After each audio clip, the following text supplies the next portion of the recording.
Hi, and welcome to this edition of OCTV. My name is Tom Guiler, and I'm the Director of Museum Affairs here at the United Community Mansion House.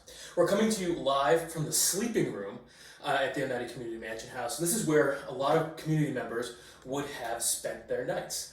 But what I really want to talk to you all today about are these miniature bureaus. So these were pieces of furniture that were designed and made in the community, and they were mainly owned by women who use them for all sorts of purposes, including to store sewing equipment, keepsakes, jewelry, and that kind of thing. We have several of these actually in the OCMH collection, but this one we believe was the very first one that was made here. It was made probably sometime in the 1870s, and it was designed by Sophie Bailey Skinner and built by Charles Byrne. Charles was the son of one of the builders of the original mansion house.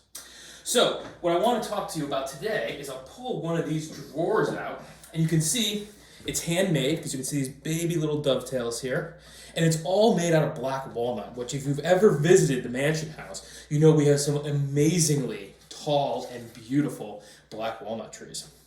But what's even more interesting about this is that it was actually made from recycled sewing boxes.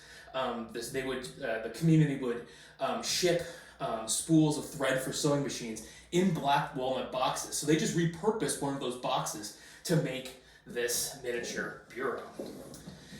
So you might be asking yourself, well, the United Community was a communal group, right? They shared everything in common. Well, in practice, the story's a little bit more complicated than that. Because at the end of the day, the members of the OC were human, and it's very human to want your own things, your keepsakes, your mementos, jewelry, that kind of thing. So while John Humphrey Noyes preached that everything was shared in common, in practice it was a little squishier, and people in the community actually did have some of their own possessions, which really complicates the narrative here at the Mansion House. Thank you so much for joining me today, and stay tuned for more collections highlights from the OCMH collection. Take care.